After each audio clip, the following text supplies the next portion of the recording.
وزیر اطلاعات Shibli Faraz press conference کر رہے ہیں۔ یا صدر کے لیول کے ہوں یا وزراء کی لیول کے ہوں، تو جب بھی ان پہ کوئی کرپشن کے سنگین الزامات لگے ہیں تو پولیٹیکل ایکسپیڈینسی کے لیے یعنی مصلحت کے تحت ان کو راستہ دیا گیا، جس کی وجہ سے دو چیزیں ہوئیں۔ ایک کہ جو لوگ تھے جنہوں نے کہ کرپشن کی، انہوں نے اپنی سیاست کو استعمال کرتے ہوئے سودا بازی کی، اور جو اس وقت کی جو مجبور لوگ تھے جو اس پہ مجبور ہوئے کہ وہ ان کو وہ سہولت دیں جو کہ قانون میں جس کی کوئی گنجائش نہیں ہے، ایک تو وہ فری نکل گئے،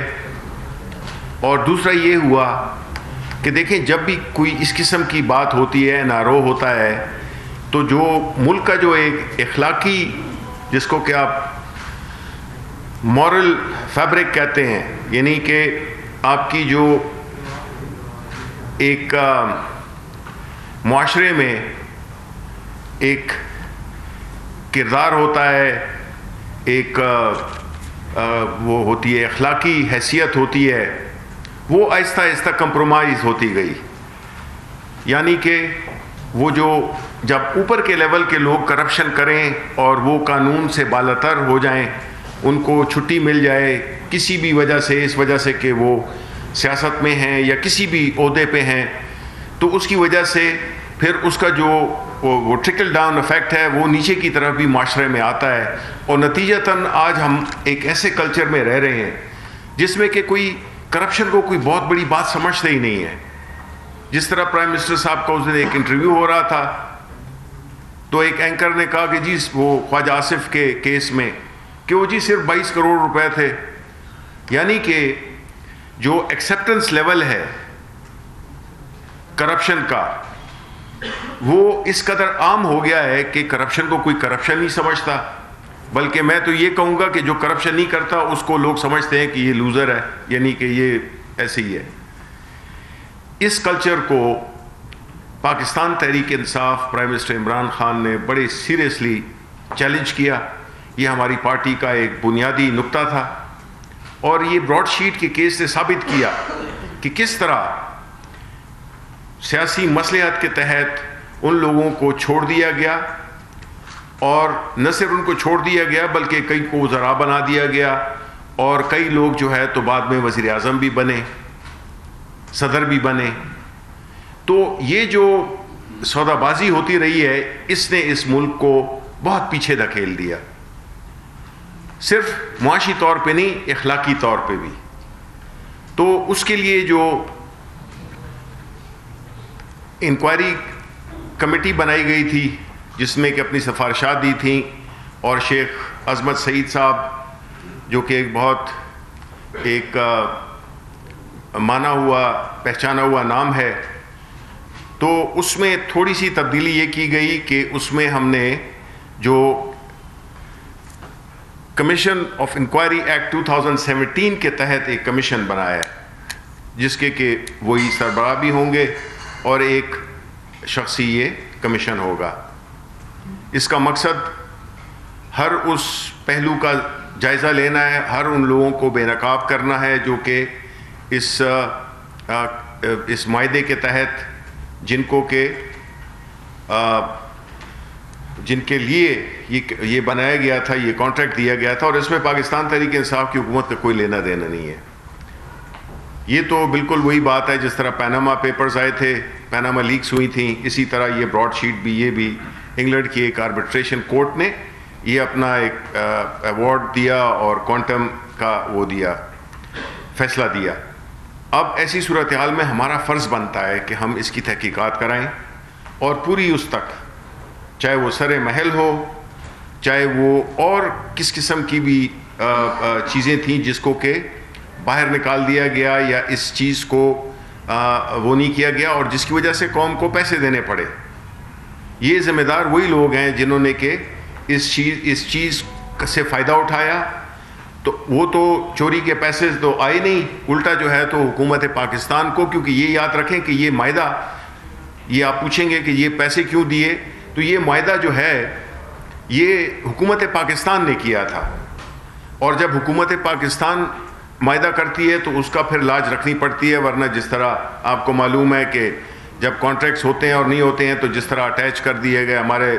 جہاز کو، اسی طرح ہمارے اکاؤنٹس کو بھی اٹیچ کیے جا سکتے تھے، اور اس سے چھٹکارا نہیں تھا۔ اور دوسری بات یہ تھی کہ 5,000 پاؤنڈز ڈیلی کا ہمیں اس پہ جرمانہ بھی ادا کرنا پڑ رہا تھا۔ تو یہ تو تھی براڈ شیٹ کی وہ، یہ اس لیے بھی بہت اہم ہے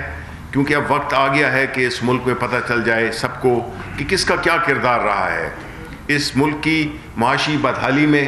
اس ملک میں قرضوں کا جو جال بچھایا گیا، یہ ساری چیزیں اس میں انشاءاللہ ہمیں امید ہے کہ یہ 45 دن کے اندر یہ ہمارے سامنے بالکل سامنے آ جائے گی۔ اس کے علاوہ جو سینٹ کا جو الیکشن ہے، آپ کو معلوم ہے کہ عنقریب سینٹ کا الیکشن آ رہا ہے، اور اس میں ہماری پارٹی کا ہمیشہ یہ موقف رہا ہے، پرائم منسٹر صاحب کا ہمیشہ یہ موقف رہا ہے کہ جتنی ٹرانسپیرنسی ہوگی، چاہے وہ جنرل الیکشنز ہوں جس میں کہ ہم نے یہاں تک کہ الیکٹرانک ووٹنگ کے لیے بھی ہم نے جب یہ الیکٹرول ریفارمز ہو رہی تھیں اس میں بھی ہم نے بہت اس پہ زور دیا تھا، اور اسی طرح سینٹ کے الیکشنز کو بھی ہم چاہتے تھے یا چاہتے ہیں کہ وہ ایک بڑے ٹرانسپیرنٹ طریقے سے ہو۔ آپ کو معلوم ہے، یہ تاریخ جانتی ہے کہ سینٹ کے الیکشنز میں پیسے دیے جاتے ہیں، لوگ خریدے جاتے ہیں، ووٹ خریدے جاتے ہیں، ووٹ بیچے جاتے ہیں۔ تو کیا فائدہ ایک ایسے پارلیمان کا جس کا کہ جو سب سے ایوان بالا ہے، اس میں ایسے لوگ آئیں جو کہ پیسے والے ہوں، جو کہ پیسے سے اپنا ووٹ خرید کر ایک ایسے ہاؤس میں آئیں جو کہ اس ملک کا سب سے بڑا بلند ادارہ ہے، سینٹ آف پاکستان۔ اس مقصد کو حاصل کرنے کے لیے پرائم منسٹر صاحب کی یہ بڑی کلیئر پوزیشن تھی کہ اوپن بیلٹ ہو، جس میں کہ پتہ ہو کہ کون کس کو ووٹ دے رہا ہے۔ اس کو آپ نے اپنے ملک کے تناظر میں دیکھنا ہوگا، اور یہ صرف خیبر پختونخوا نہیں ہے، یہ بلوچستان میں بھی یہی مسئلہ ہے، پنجاب میں بھی یہی مسئلہ ہے، سندھ میں بھی کافی چونکہ ادھر ایک حکومت رہی ہے ادھر بھی یہ مسئلہ ہے۔ تو یہ، اور پھر جہاں تک میری انفارمیشن کا تعلق ہے، آج وہ لوگ جو کہ اس کو اپوز کر رہے ہیں، آج جو سینٹ میں اور مختلف جگہوں پہ تقریریں کر رہے ہیں اس کی مخالفت میں، یہ ان کو بھول جاتے ہیں کہ ان کی اپنی پارٹی جو انہوں نے کہا تھا اس میں ایک حصہ تھا، چارٹر آف ڈیموکریسی تھا یا کچھ تھا، اس میں ان کا ایک مطالبہ یہی تھا، آج جو ہے تو وہ تقریریں کر رہے ہیں۔ تو اگر ایسا ہوا کہ اگر ہمیں ضرورت پڑی تو ہم پارلیمنٹ بھی جا سکتے ہیں،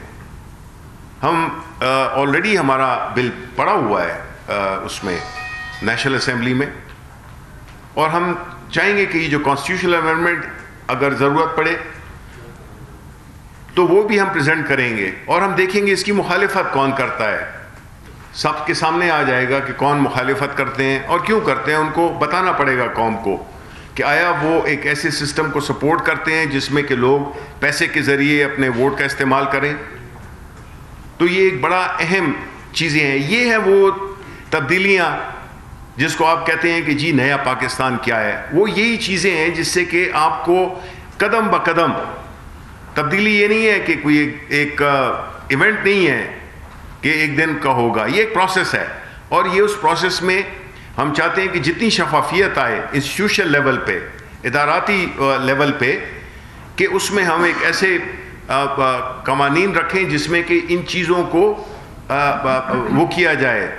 بائی پاس کیا جائے جو کہ غلط روایتیں ہیں، غلط طریقے ہیں۔ تو اس لیے یہ جو ہے تو ایک اہم چیز ہونے والی ہے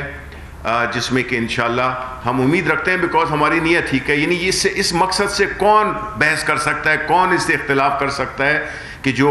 ہماری حکومت کہہ رہی ہے کہ یہ الیکشن شفاف طریقے سے ہوں، یہ نہ ہو کہ لوگ پھر جو ہے تو جس طرح کہ ہماری پارٹی نے پروٹیسٹ کیا، 4 حلقوں کی ہم نے مانگی، ابھی جو ہے تو بغیر ثبوتوں کے اپوزیشن جو ہے تو اس پہ وہ کر رہی ہے. تو ایک ایسا سسٹم ہونا چاہیے کہ اس بحث سے باہر ہو جائیں ہم کہ الیکشن ٹھیک ہوئے ہیں غلط ہوئے ہیں, یہ ووٹ خریدے گئے ہیں یہ بیچے گئے ہیں. اس لحاظ سے جو ہے یہ بہت ہی ایک اہم ایونٹ ہوگا جس میں کہ ہمیں اس مقصد کے قریب لے جائے گا جو کہ ہم چاہتے ہیں کہ وہ لوگ جو کہ پارٹی نامزد کرے ان کی وہ جب ٹکٹس دے تو وہ جو الیکشنز ہیں وہ کھلے طریقے سے ہوں. اس کے بعد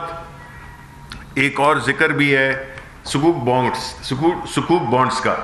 اب دیکھیں سکوک بانڈز جو ہے تو یہ کوئی پہلی دفعہ تو ہوا نہیں ہے کہ یہ جاری کیے گئے ہیں. پچھلی حکومت میں 2008 سے یہ سلسلہ چل رہا ہے. میں آپ کو یہ بتانا چاہتا ہوں کہ دیکھیں یہ ہمارے ملک میں جو انٹرسٹ بیسڈ لونز ہیں یعنی کہ سود جس میں ہم دیتے ہیں, اور ہمارے کانسٹیٹیوشن کا بھی ایک حصہ ہے کہ ہم نے آہستہ آہستہ اس ملک کے فائنینشیل سسٹم کو ربا فری کرنا ہے. تو اس کے لیے ظاہر ہے آپ کو قدم تو لینے پڑیں گے. میں نے خود 2017 میں یا 18 میں ایک ریزولوشن پیش کیا تھا جس میں کہ یہ 363 ریزولوشن پرابلی نمبر تھا اس کا, جس میں کہ میں نے یہ مطالبہ کیا تھا کہ ہمارے جتنے بھی جو لونز کا پورٹفولیو ہے, ہمارے قرضوں کا جو بھی ایک جو اس کی ساخت ہے اس میں کم از کم 30% جو ہے وہ اسلامک فائنینسنگ کے تھرو ہونے چاہیے, کیونکہ اسلامی بینکنگ کو ہم نے فروغ دینا ہے. کیونکہ اسلامی بینکنگ وہ بینکنگ ہے جو کہ تقریباً 15-16 سال ہو گئے ہیں, لیکن ان کا مسئلہ یہ ہوتا ہے کہ یہ ان کے پاس ڈپازٹس تو آ جاتے ہیں لیکن وہ اس کو آگے لینڈ اس لیے یعنی قرضہ دے نہیں سکتے بیکاز وہ اسلامی فائنینسنگ کے کچھ لوازمات ہیں, اور ان لوازمات کو پورا کرنے کے لیے آپ جو ہے تو اس کو ان کی آڑے آ رہی تھی. تو اس لیے ہماری حکومت نے پچھلی حکومت میں بھی ہم نے یہ فورس کیا جب وہ سرکولر ڈیٹ کا جو ایک ڈیٹ کو ہم نے ڈسپلیسمنٹ کرنی تھی یعنی مہنگے قرضوں کو ہٹا کے اسلامک فائنینسنگ کے تھرو ہم نے سکوک بانڈ جاری کیے تھے. پھر ابھی بھی جو یہ ٹرانزیکشن ہو رہی ہے یہ بنیادی طور پہ جو اس میں F9 پاک کا ذکر کیا گیا, یہ ایک کنڈیشن ہوتی ہے اسلامک فائنینسنگ میں جو اجارہ فائنینسنگ ہوتی ہے کہ آپ کو ایک انڈر لائنگ ایسٹ چاہیے ہوتا ہے, یعنی کہ ایک ایسٹ یہ نہیں ہے کہ وہ گروی رکھ لیا جائے گا یا وہ اس پہ کوئی کسی کا چارج ہوگا, یہ ایک ورنہ تو حکومت پاکستان اپنی گارنٹی بھی دے سکتی ہے, لیکن چونکہ اسلامی بینکنگ کا جو شرائط ہیں اس کو پورا کرنا ہوتا ہے, اس لیے اس کے ساتھ کسی نہ, اور ماضی میں یہ موٹر وے بھی اور ایئرپورٹس بھی اور یہ ہوتے رہے ہیں. تو بہرحال اس پہ بھی بات ہوئی اور پرائم منسٹر صاحب اوبیسلی جس طرح وہ ہیں انہوں نے کہا کہ اس میں تو کوئی وہ نہیں ہے, اگر ایسی بات ہے تو کسی بھی چیز کو اسلام آباد کلب کو یا کسی اور بلڈنگ کو آپ کر لیں اگر اس پہ کوئی وہ ہے. تو یہ بات ہوئی. اس کے بعد جو ہے تو اکانومی پہ جو ہے تو بات ہوئی. اب اکانومی ایک ایسا ایشو ہے جو کہ ہم سمجھتے ہیں کہ باوجود اس کے کہ جس طرح کے حالات تھے اس پہ بڑی اپوزیشن غلط بیانی کرتی ہے اور لوگوں کو گمراہ کرنے میں کوئی کسر نہیں چھوڑی ہوئی کہ جی اس حکومت نے یہ کر دیا وہ کر دیا. بنیادی طور پہ یہی ہے کہ جب حکومت آئی اس کی حالت انتہائی ناگفتہ تھی, معاشی حالت ناگفتہ تھی, بیکاز جو بنیادی چیزیں ہوتی ہیں جب تک آپ کے جو اسٹرکچرل پرابلمز ہیں ان کو آپ ریزالو نہ کریں تو آپ کا مسئلہ رہے گا. کیا کیا پچھلی حکومت نے؟ انہوں نے ڈالر کو مصنوعی سطح پہ رکھا جس کی وجہ سے ایک تو یہ ہے کہ جو قرضے جس کے بارے میں ابھی میں بات کروں گا وہ کم نظر آتے تھے. دوسری بات یہ تھی کہ امپورٹس آپ کو سستی نظر آتی تھیں, اس سے انڈسٹری تباہ ہوئی بیکاز انڈسٹری بنانا وارے میں نہیں آتا تھا کیونکہ امپورٹڈ چیز سستی ہوتی تھی. پھر تیسری چیز یہ تھی کہ ہماری جو اشیاء خرد و نوش ہیں خاص طور پہ آئل کے علاوہ پام آئل ہو گیا, دالیں ہو گئیں, گھی ہو گیا, یہ اس قسم کی جو چیزیں ہیں جو کہ ہم امپورٹ کرتے ہیں. پہلے بھی تقریباً $4 ارب ہماری فوڈ امپورٹ کے تقریباً ایک بل ہوتا تھا. تو ظاہر ہے کہ جب وہ اتنے اماؤنٹ میں آپ اگر امپورٹ کریں گے اور اگر پھر ڈیویلویشن ہو, اور ڈیویلویشن ہم نے کیوں کی؟ ڈیویلویشن اس لیے کی کہ ایک تو یہ ہے کہ جو اس کو ہم نے یہ نہیں ہے کہ ڈی ویلیو کیا, ہم نے اس کو مارکیٹ کی اس پہ چھوڑ دیا کہ جو بھی مارکیٹ تعین کرے اس کا ریٹ وہی ایک ریٹ ہوگا, اور وہ ہوا. ظاہر ہے چونکہ وہ ایک بڑے مصنوعی لیول پہ تھا تو وہ ایک اپنی اصلی ویلیو پہ آ گیا. اس سے کیا ہوا کہ ہمارے قرضے بھی بڑھ گئے, اور دوسرا یہ ہوا ہے کہ جو چیزیں ہم امپورٹ کرتے ہیں وہ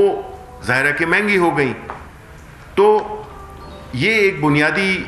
وجہ تھی کہ ہماری اکانومی کو IMF میں بھی جانا پڑا, کیونکہ حالات ایسے تھے, ڈالر ریزرو کچھ بھی نہیں تھے, کرنٹ اکاؤنٹ ڈیفیسٹ ہمارا بہت بڑا ہوا تھا, 60 ارب کی امپورٹس ہوتی تھیں اور 20-22 ارب ڈالر کی ایکسپورٹس ہوتی تھیں. پھر ریمیٹنسز کو ملا کے تو پھر بھی ہمارا جو کرنٹ اکاؤنٹ کا جو خسارہ ہے وہ پھر بھی 20 ارب ڈالر کے لگ بھگ ہوتا تھا. اس کو ہم نے تقریباً زیرو پہ لے آئے, بلکہ کچھ دنوں میں تو پازیٹیو میں بھی چلا گیا. تو یہ جو اکانومی تھی, پھر اس کے بعد ہم سنبھالا دے ہی رہے تھے کہ کووڈ بھی آ گیا. اب دیکھیں آپ کو دنیا کے مطابق اس میں کوئی شک نہیں ہے, اور حکومت کو اس چیز کا پورا احساس ہے کہ مہنگائی ہے جو کہ اب کم ہو رہی ہے. لیکن ہم یہ کہتے ہیں کہ ایک طرف تو ہم نے ایک مصنوعی سطح پہ ایک چیز کا علاج کرنا ہے, مصنوعی لیول پہ, جس میں کہ کل ایک بہت بڑا دھماکہ ہو جائے. تو بہتر یہی ہے کہ آپ کو, جو کہ ماضی میں ہوتا رہا تھا کہ جی آپ بجلی کی قیمتیں نہ بڑھائیں, یہ پولیٹیکلی تو بڑا فیوریبل ہے, یہ کام ہم بھی کر سکتے ہیں. دوسرا ہے کہ اس کی وجہ سے سرکولر ڈیٹ بڑھ جاتا ہے. اب جب سرکولر ڈیٹ بڑھ جاتا ہے, اس کی کیا وجوہات ہیں وہ بھی میں آپ کو کسی علیحدہ اس میں بتا دوں گا. کہ نہ نوٹیفائی کرنا پرائسز کی انکریز کو, اس نے بھی ایک مصنوعی ایک جھوٹ کی سطح پر انہوں نے ایک چیز کو رکھا, یعنی کہ قیمتیں اگر بجلی یا گیس کی نہیں بڑھائیں تو وہ اس نے ہمیں نقصان دیا, اور وہ الٹیمیٹلی تو بڑھنی تھیں, کیونکہ پیٹرول پہ ایک تو غلط معاہدے کیے, پیٹرول مہنگا ہوتا ہے اس کی وجہ سے. پھر جو انیفیشنسیز تھیں جنریشن پہ بڑی توجہ دی گئی, کیونکہ اس میں کمیشنز بھی انوالو ہوتی ہیں اور وہ جلدی بھی بن جاتے ہیں 2 سے 3 سال میں. تو نہ ٹرانسمیشن پہ توجہ دی گئی اور نہ ڈسٹریبیوشن پہ توجہ دی گئی. تو جو مین فگرز تھے وہ آپ کو علم بھی ہوگا, لیکن اس پہ ہمیں ڈسکشن ہوئی کہ جتنے بھی جو بنیادی وہ ہیں اشاریے ہیں وہ سارے پازیٹیو میں جا رہے ہیں الحمدللہ. ایکسپورٹس بڑھ رہی ہیں, امپورٹس تھوڑی سی بڑھی ہیں بیکاز ہم نے اس سال میں, پچھلے سال میں گندم کی, چینی کی امپورٹ کی. پھر ہماری ریمیٹنسز تو الحمدللہ بہت ہی اس میں بڑھاؤ آیا ہے. پھر اس طرح ہمارے جو ریزروز ہیں وہ بھی الحمدللہ. وفاقی وزیر اطلاعات شبلی فراز پریس کانفرنس کر رہے ہیں.